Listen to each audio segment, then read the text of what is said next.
வணக்கம். என் பேர் சங்கரி. என் பிள்ளை எனக்கு 2 பொம்பளை பிள்ளைங்க இருக்காங்க. அவங்க பென்னி காம்பவுண்ட்ல இருக்க சென்ட் ஜோசப் உயர்நிலைப்பள்ளியில தான் படிக்கிறாங்க. இங்க ஸ்கூலுக்கு பக்கத்துல, ஸ்கூலை பத்தி எங்களுக்கு எந்த பிரச்சனையும் இல்லை. ஸ்கூலுக்கு பக்கத்துல டாஸ்மார்க் இருக்கிறனால கொஞ்சம் அது ரொம்ப எங்களுக்கு கஷ்டமா இருக்கு. பிள்ளைங்க வர்றப்ப குடிச்சிட்டு கேட் முன்னாடியே எல்லாத்தையும் போட்டுறாங்க, செஞ்சுறாங்க. நாங்க எல்லாரும் ப்ராப்பரா என்ன கம்ப்ளைண்ட் எப்படி பண்ணணுமோ ப்ராப்பரா தான் நாங்க போய் பண்ணிட்டோம். 3 முறை கொடுத்துமே எந்த ரெஸ்பான்ஸுமே இல்லை. இதுக்கு மேல என்ன ஸ்டெப் எடுக்கிறதுன்னு எங்களுக்கு தெரியல. ஏன்னா பிள்ளைகளை நினைச்சுதான் எங்களுக்கு பயமா இருக்கு. இப்ப இருக்க காலகட்டத்துக்கு பொம்பளை பிள்ளைகளை நம்பி வெளியில விடுறதே பெருசா இருக்கு.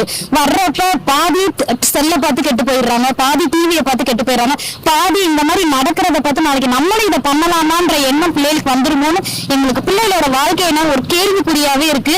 அதுக்கு என்ன முடிவு எடுக்கணுமோ அதை தயவு செஞ்சு ஏதாவது எங்களுக்கு ஸ்டெப் எடுத்து இதுக்கு ஒரு முடிவு சொல்லுங்க. இந்த Penny compound school, saint Joseph school கிட்ட இருக்கிற ஹோட்டலும் இந்த டாஸ்மாக் கடையும் எங்களுக்கு ஏதாவது ஒரு ஸ்டெப் எடுத்து அதுக்கு எடுக்கிறதுக்கான வழியை சொல்லுங்க. அதுதான் உங்களை தான் நம்பியிருக்கோம். என் பேர் இஸ்மாயிலுங்க. என் பையன் ஸ்கூலில் படிச்சுட்டு இருக்கேன். நானும் இந்த ஸ்கூலில் தான் படித்தேன். செயின்ட் ஸ்கூலில் நானும் படித்தேன்.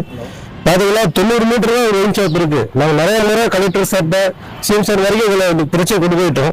ஆனால் எந்த தீர்வும் கிடைக்கலைங்க. பக்கத்தில் ஹோட்டல் இருக்குங்க.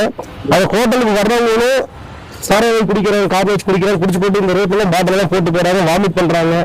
ஸ்கூலுக்கு வரும்போது குழந்தைங்க பார்த்து ரொம்ப அறிவிப்படுறாங்க. நமக்கு ரொம்ப அறிவிப்பா இருக்கு, இந்த மாதிரி நடக்குது அப்படின்ட்டு. ஸ்கூல் கேட்டு மாதிரி பாட்டில் போட்டு போறாங்க.